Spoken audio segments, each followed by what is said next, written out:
ये कहानी एलन नाम के एक जहीन आदमी की सच्ची कहानी है। एलन मैथमेटिक्स में, कंप्यूटर साइंस में और बायो में काफी माहिर थे। साथ ही वो खुफिया चीजों की जांच करने में भी काफी अच्छे साइंटिस्ट थे। उन्होंने जंग में अपने मुल्क का भरपूर साथ दिया, हालांकि वो जंग में लड़ने गए भी नहीं थे। ये कैसे हुआ जानते हैं इस कहानी में। तो कहानी शुरू होती है 1951 से, जहाँ पर कोई इंसान पुलिस को फोन करके बताता है कि एलन के घर में चोरी हुई है। पर जब पुलिस छानबीन करने वहाँ आई तो घर की हालत देखकर जरा भी नहीं लग रहा था कि यहाँ चोरी हुई है। घर को चेक करते हुए पुलिस को एलन भी मिल जाता है। तब पुलिस ऑफिसर्स पूछते हैं कि रात को आपके पड़ोसी ने फोन करके बताया कि यहाँ बहुत हंगामा हुआ था क्योंकि चोर चोरी करने आए थे। तो अब आप हमें बताएं कि आखिर यहाँ हुआ क्या था और क्या चोरी हुआ है आपके घर से, आप बताएं, फिर हम उस इंसान को ढूंढ निकालेंगे। तब एलन मुस्कुराते हुए कहने लगा कि मुझे नहीं लगता आप उसे ढूंढ पाएंगे, यहाँ तक कि वो आपकी नजरों के सामने आ जाए तो भी। तो इस बात को छोड़ें और यहाँ से जाएं। लेकिन हाँ, प्लीज बेहतर होगा कि किसी सफाई वाले को भेज दीजिएगा क्योंकि घर में बहुत गंद फैला हुआ है। ये सुनकर दोनों ऑफिसर्स वहाँ से चले गए, पर एक को लग रहा था कि एलन जरूर हमसे कुछ छुपा रहे हैं। और फिर इसी के साथ ये कहानी चली जाती है फ्लैशबैक, यानी गुजरे हुए वक्त में। और ये टाइम होता है 1939 का, यानी वो वक्त जब जर्मनी की वजह से दूसरी जंग शुरू हो गई थी और ब्रिटिश ने यानी इन लोगों के मुल्क ने भी जर्मनी के खिलाफ जंग का ऐलान कर दिया था। तो इसी वजह से दोनों मुल्कों की बहुत सारी खुफिया प्रोजेक्ट्स चलना शुरू हो जाते हैं। अब एलन गवर्नमेंट के एक ऑफिस जाते हैं जहाँ पर इनकी आर्मी की कुछ खुफिया प्रोजेक्ट्स चल रही थी। यहाँ वो इन प्रोजेक्ट्स की हेड जो सबसे सीनियर थे उनसे मिलते हैं जो एक कमांडर थे। असल में ये कमांडर जॉब के लिए एक ऐसे आदमी की तलाश कर रही थी जो जर्मन के खुफिया मैसेजेस जो कोड्स की शक्ल में होते हैं उन्हें डिकोड कर सके, यानी जुबान की सूरत में उसे बदल सके, उन्हें सुलझा सके, उनका सही मतलब बता सके। और आज यहाँ इस जॉब के लिए एलन इंटरव्यू ही देने आई थी। पर जब कमांडर को पता चला कि एलन को जर्मनी की जुबान का एक लफ्ज भी नहीं आता तो वो उसे वहाँ से निकालने का सोचता है, जिसके लिए वो अपने साथी को वहाँ बुलाता है। पर जैसे एलन एक मशीन का नाम लेती है जो कोड्स को डिकोड करती है तो कमांडर रुक जाते हैं, उसे बाहर नहीं निकलवाते। असल में एलन ने जिस मशीन का नाम लिया था उसके जरिए हिटलर इन्हें जर्मनी के सोल्जर्स आपस में ये मैसेजेस भेजते हैं कि कब, कहाँ और कैसे हमला करना है। एलन कमांडर को कहती है कि जर्मन्स उस मशीन के जरिए आपस में जो मैसेजेस भेजते हैं वो एक पजल गेम की तरह है और मुझे पजल सुलझाना बहुत पसंद है। जिस पर कमांडर का जवाब था, मगर ये पजल सुलझाना नामुमकिन है, दुनिया का कोई भी मुल्क आज तक इस पजल को नहीं सुलझा पाया। एलन बोला ओके ओके ठीक है, मुझे सुलझाने दीजिए और फिर देखिएगा। जिसके बाद वो एलन को 5 लोगों से मिलवाते हैं क्योंकि ये एक पूरी टीम है जिन्हें एलन के साथ अब काम करना था। यहाँ वो मशीन भी थी जिसे दिखाते हुए कमांडर बताते हैं कि यही वो मशीन है जिसके जरिए जर्मन्स मैसेजेस भेजते हैं और अगर हमें उनके मैसेजेस को समझना है तो पहले हमें इस मशीन को समझना होगा। वो ये भी बताते हैं कि जर्मन सोल्जर्स हर सुबह 6 बजे इस मशीन के जरिए मैसेजेस भेजते हैं। फिर जैसे रात के 12 बजते हैं वो इस मशीन की सेटिंग्स को पूरी तरह बदल के रख देते हैं। तो इस तरह मैसेजेस समझने के लिए हमारे पास तकरीबन 18 घंटे होते हैं, जिनके लिए इस मशीन को अच्छे से जानना बहुत जरूरी है। पर ये काम बहुत मुश्किल था क्योंकि ये दिखने में छोटी सी मशीन थी, पर इसकी सेटिंग्स 159 मिलियन थी, जिसे जाहिर है समझना सबके लिए तकरीबन नामुमकिन था। अब तभी यहाँ चीफ ऑफिसर आते हैं जो बताते हैं कि इस मशीन की मैसेजेस की वजह से हमारे मुल्क के बहुत सारे लोग हर रोज मारे जा रहे हैं। वो एलन को बताता है कि जितनी देर मुझे आपसे बात करने में हुई इतनी देर में हमारे मुल्क के 4 लोग मारे गए हैं। तो आप अंदाजा लगा लें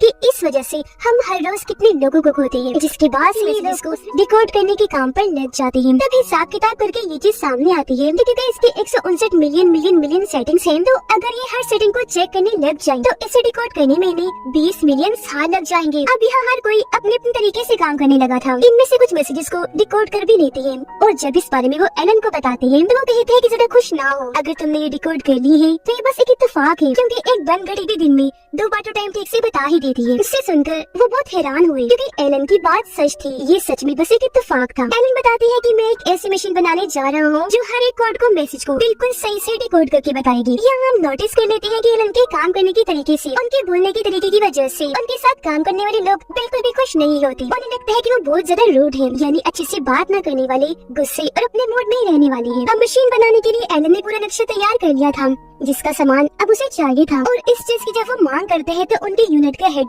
साफ साफ मना कर देता है। जिसके बाद एलन जाता है कमांडर के पास और उन्हें समझाने की कोशिश करता है कि देखिए, एक मशीन की मैसेजेस को समझने के लिए हमें इंसानी दिमाग की नहीं बल्कि मशीन की जरूरत पड़ेगी क्योंकि ये बस एक छोटी सी मशीन है, पर आम नहीं है, बहुत खास एडवांस मशीन है। तो इसे समझने के लिए मुझे मशीन बनानी है जिसका सामान चाहिए। पर उसके काम में कमांडर भी दिलचस्पी नहीं लेती। इसकी एक वजह ये भी थी कि एलन के साथ काम करने वालों ने उसके खिलाफ शिकायत की थी। अब जब यहाँ उसका काम नहीं बना तो एलन प्रेसिडेंट को एक खत लिखता है और अपनी सारी बात सामने रखी मशीन बनाने के खर्च की मांग करता करता है। प्रेसिडेंट उसके खत को पढ़ते हैं और जब उसकी मशीन बनाने के काम को समझते हैं तो ना वो सिर्फ उसे पैसे देते हैं बल्कि उसे इस पूरे प्रोजेक्ट का हेड भी बना देते हैं। तब हेड बनते ही एलन 2 लोगों को निकाल देता है क्योंकि वो समझ गया था कि इस प्रोजेक्ट में ये दोनों किसी काम आने वाले नहीं है। अब क्योंकि 2 लोग कम हो गए थे तो इसका मतलब अब उसने 2 और लोगों को काम पर रखना है, पर वो उन 2 लोगों को अपनी मर्जी से अपने तरीके से हायर करना जो के लिए चुनना चाहता था। वो अखबार के जरिए एक बहुत ही मुश्किल क्रॉसवर्ड बनाता है जो एक पजल, एक पहेली ही होती है और लिखता है कि जो कोई भी इसे 10 मिनट में सुलझा देगा उसे इंटरव्यू के लिए हमारे पास आना होगा। ये खबर पढ़ते ही बहुत सारे लोग वहाँ आते हैं। आज इन सबका इंटरव्यू था जहाँ इन्हें एक और क्रॉसवर्ड दिया जाता है और कहा जा रहा था कि आपको इसे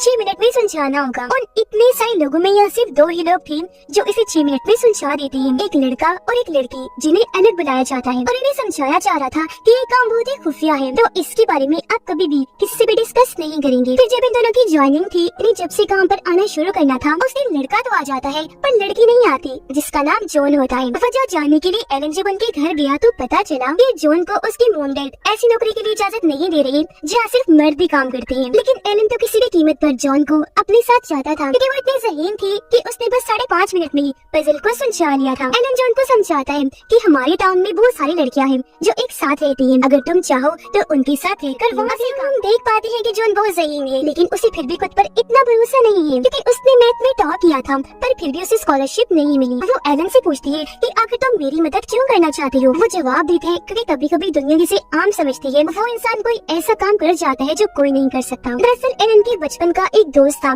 जिसका नाम क्रिस्टोफर था। उसने एलन की जिंदगी में अहम किरदार अदा किया था और बिल्कुल ये बात उसने एलन को कही थी और क्रिस्टोफर ही एलन का वो दोस्त था जिसने उसे कोडिंग की जुबान सिखाई और खुफिया मैसेजेस को कैसे सुलझाना है सब सिखाया। अब स्कूल में जहाँ सारे बच्चे एलन को परेशान करते थे वहाँ क्रिस्टोफर उसे संभालता, उसका ध्यान रखता था और उस पर बहुत भरोसा किया करता था जिस वजह से एलन के दिल में उसके लिए जगह बनने लगी। वो उसे पसंद करना शुरू हो गया। अब दिखाया गया कि इनकी मशीन बनने में टाइम लगातार बढ़ता ही जा रहा है और 18 घंटों में इन्हें जो कोड छुपा हुआ मैसेज मिलता है वो 12 बजते ही खत्म हो जाता है क्योंकि उस मैसेज में जो भी होता है 12 बजे तक जर्मन्स वो काम कर चुकी होती है। साथ ही जर्मन्स अपनी मशीन की सेटिंग्स को भी बदल देती है। अब एलन जो मशीन बनाना चाहता है अगर वो बन गई तो इनका सारा मसला हल हो जाएगा क्योंकि वो मशीन हर रोज खुद ही अपनी प्रोग्रामिंग, अपनी सेटिंग बदल कर इनके सारे मैसेजेस को डिकोड करके बता देगी कि जर्मन्स का क्या प्लान है, वो कब कहाँ क्या करने वाले हैं। मशीन बनाने का प्रोसेस उसका शुरू ही था और वो अपनी मशीन का नाम क्रिस्टोफर यानी अपने दोस्त के नाम पर रखता है। अब एक दिन जब एलन जॉन के साथ होटल में बैठा था तो वो उसे समझाती है कि आपको अपनी टीम के साथ मिलकर काम करना चाहिए, ऐसे तो वो तुम्हारी मदद नहीं करेंगी क्योंकि तुम्हारे बर्ताव की वजह से वो तुम्हें पसंद नहीं करती। अब उसके समझाने की वजह से अगले दिन एलन सबके लिए सेब लेकर जाता है जो देखकर उसकी टीम को बहुत हैरानी हुई क्योंकि वो तो किसी से सिर्फ बात तक नहीं करता और आज ये उसके अंदर अच्छा बदलाव था जिसे देखकर उसकी टीम खुश हुई और आज से उसका साथ देना शुरू कर देती है। अब उसकी टीम का एक लड़का जो पहले उनका हेड हुआ करता था वो एलन को एक पेपर देता है जिस पर एलन ने जो मशीन बनाई है उसकी सेटिंग्स बदलने का तरीका था। वो कहता है कि मशीन की सेटिंग्स को इस तरह से बदलो वो और जल्दी काम करना शुरू हो जाएगी। एलन ऐसे करता है, मशीन को इस तरह से ही बदलता है जिससे वो चलना शुरू हो जाती है पर इसका कोई फायदा नहीं होता क्योंकि वो मैसेजेस को डिकोड नहीं कर पाती। दूसरी तरफ हिटलर यानी जर्मनी की आर्मी ने हर तरफ तबाही मचा दी थी, सब कुछ तहस नहस करके रख दिया था। वो पूरे यूरोप में फैल चुके थे और ये यहाँ उन मैसेजेस को डिकोड करने में पूरी तरह से नाकाम थे जो जर्मन सोल्जर्स हमला करने के लिए दूसरे को भेज रहे थे। अब एलन की इस प्रोजेक्ट की वजह से गवर्नमेंट काफी परेशान थी क्योंकि इस काम के लिए वो उसे पहले ही 85 लाख दे चुके थे जिसका कोई भी फायदा नहीं हो पाया था। इसलिए कमांडर अपने सोल्जर्स के साथ एलन के पास आते हैं और उसे कहते हैं कि आज से तुम्हें जो इस प्रोजेक्ट के लिए पैसे दिए जा रहे थे वो रोके जाते हैं और तुम्हें भी इस काम से हटाया जाता है और आज से ये प्रोजेक्ट बंद कर दिया गया है। फिर वो अपने सोल्जर्स को कहती है कि इसी वक्त एलन को यहाँ से बाहर निकाल दो और जब सोल्जर्स उसे ले जाने वाले थे तो तभी यहाँ एलन की टीम आ जाती है जो कमांडर को कहती है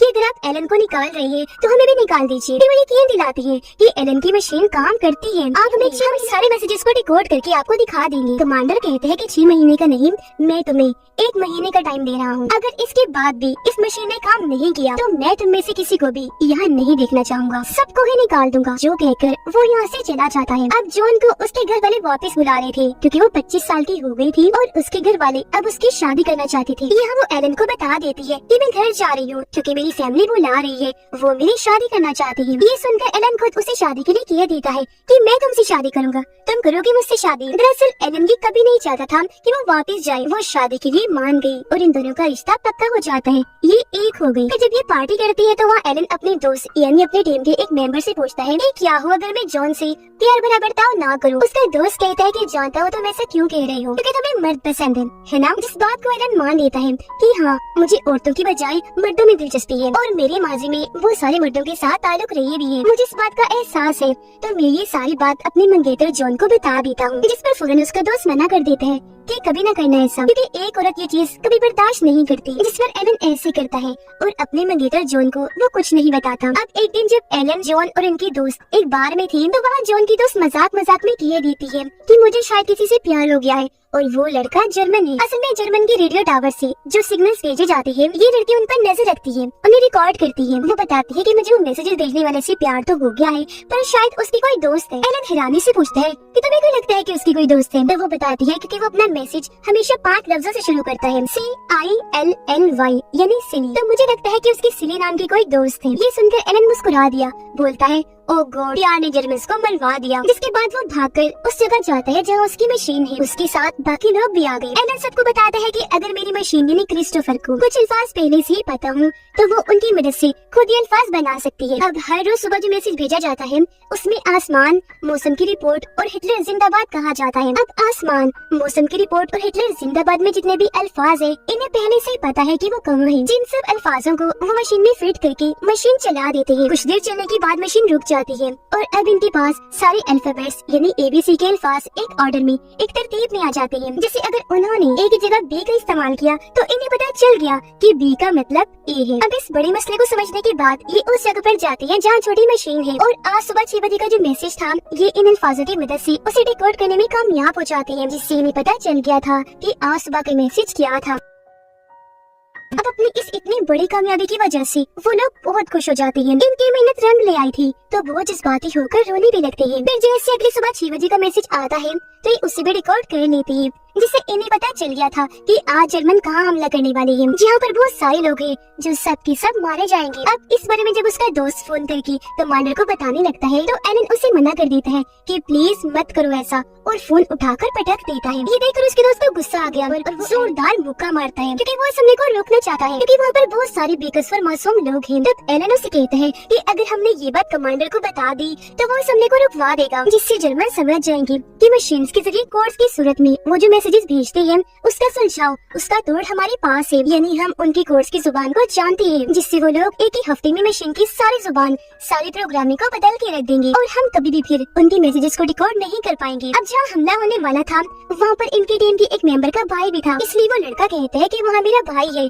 कैसे भी करके इस हमले को रुकवाया जाए। इस पर एलन कहता है कि नहीं, आई एम सॉरी, हम ऐसा नहीं कर सकते क्योंकि यहाँ हम सब अपने मुल्क के लिए काम कर रहे हैं। हमारे पर्सनल आपसे जज्बात क्या है यहाँ उनकी कोई अहमियत नहीं। अब कुछ ही देर बाद उस जगह पर हमला हो जाता है, वहाँ इतनी तबाही मची कि सारे ये लोग मारे जाते हैं। फिर एलन चीफ ऑफिसर से मिलता है और उन्हें बताता है कि हमने सभी मैसेजेस को डिकोड करने का तरीका ढूंढ लिया है, पर हाँ हम सभी हमलों को नहीं रोक सकते क्योंकि ऐसे जर्नलिस्ट को शक हो जाएगा कि हमने उनकी छोटी मशीन की मैसेजेस को डिकोड करना सीख लिया है, जिसके बाद वो उसकी सेटिंग्स, जुबान, प्रोग्रामिंग सब कुछ बदल के रख देंगे। और हाँ, हम जिन जिन हमलों को भी रोकेंगे आपको उन सबकी एक झूठी कहानी बनानी पड़ेगी, जो कहानी आप जर्मन तक पहुंचाएंगे, ताकि उन्हें ये लगे कि हमें जितनी भी जानकारियाँ मिलती है वो दूसरे जरियों से मिलती है। उन्हें कभी भी इस बात पर शक नहीं होना चाहिए कि हमने उनके मैसेजेस को समझ लिया, उनकी मशीन का तोड़ बना लिया है। यहाँ तक कि इस बात का कमांडर को भी पता नहीं चलना चाहिए, जिसके बाद ये ऐसे ही काम करती है। अब एक दिन जब ये काम कर रही थी तो एलन को पता चल जाता है कि जो उसका दोस्त था यानी उसकी टीम का वो लड़का जिसे इस बात का पता है कि एलन को मर्दों में दिलचस्पी है, वो असल में जर्मन का जासूस है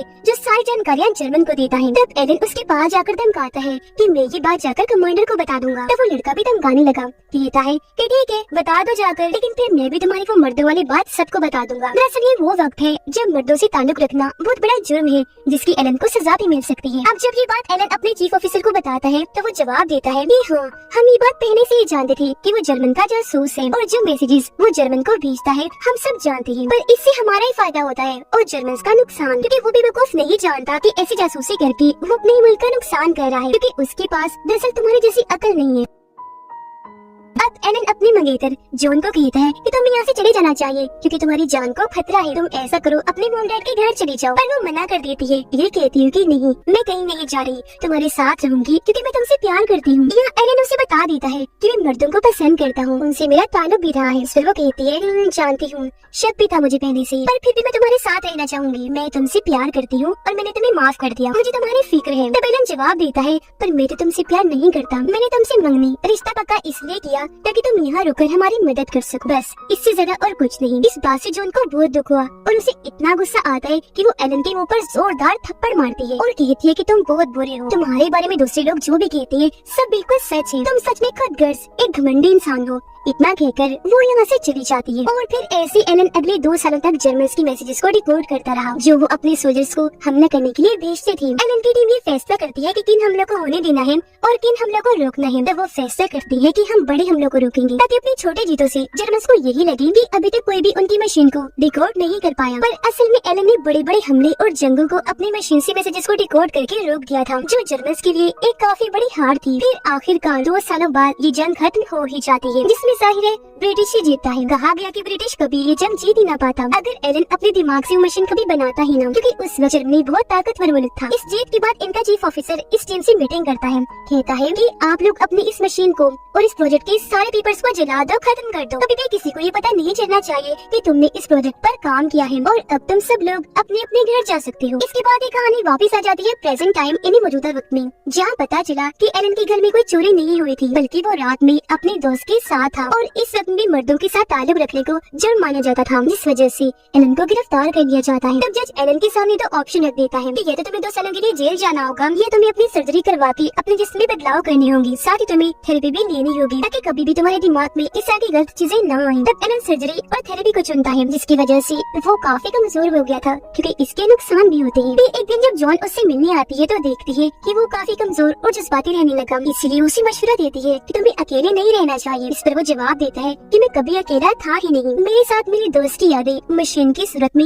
हमेशा मेरे साथ हैं, क्योंकि दोनों का ही नाम क्रिस्टोफर है। अब जॉन को उसके लिए बहुत हमदर्दी हो रही थी क्योंकि उसकी हालत ठीक नहीं। वो उसे बताती है कि आज इस ट्रेन में मैं आई वो एक शहर से गुजरी और अगर तुम ना होती तो वो शहर कभी होता ही ना, क्योंकि जर्नल्स को ना काम करके तुमने जितने भी शहरों को बचाया है उनमें वो शहर भी शामिल है। वो उसे समझाती है कि तुमने हजारों लाखों लोगों की जान बचाई तो तुम कोई आम नहीं हो, बहुत खास हो। और कभी कभी लोग जिस इंसान को काबिल नहीं समझते वो ऐसे काम कर जाते हैं जो कोई नहीं कर सकता। ये वही बात थी जो बचपन में क्रिस्टोफर ने एलन से कही थी, फिर एलन ने जॉन से और आज जॉन उसके साथ करी थी। इस बात से एलन को तसल्ली तो मिली, पर अपने इलाज के दौरान ही वो कूदकर अपनी जान ले लेता है, जिस वक्त उसकी उम्र तकरीबन 41 साल थी। फिर उनकी मौत के कुछ सालों बाद उनके ऊपर लगे हुए सारे इल्जामात को हटा दिया गया और उनके काम की वजह से एलन को काफी सराहा गया, उनकी तारीफ की गई, बहुत इज्जत मिली क्योंकि उन्होंने कारनामा ही ऐसा करके दिखाया जो कभी कोई नहीं कर सकता था, जिन्होंने जंग में जाए बगैर ही अपने मुल्क का बहुत साथ दिया और हजारों लाखों लोगों की जान बचाई। और इसी के साथ एलन की जिंदगी की ये कहानी इधर ही खत्म हो जाती।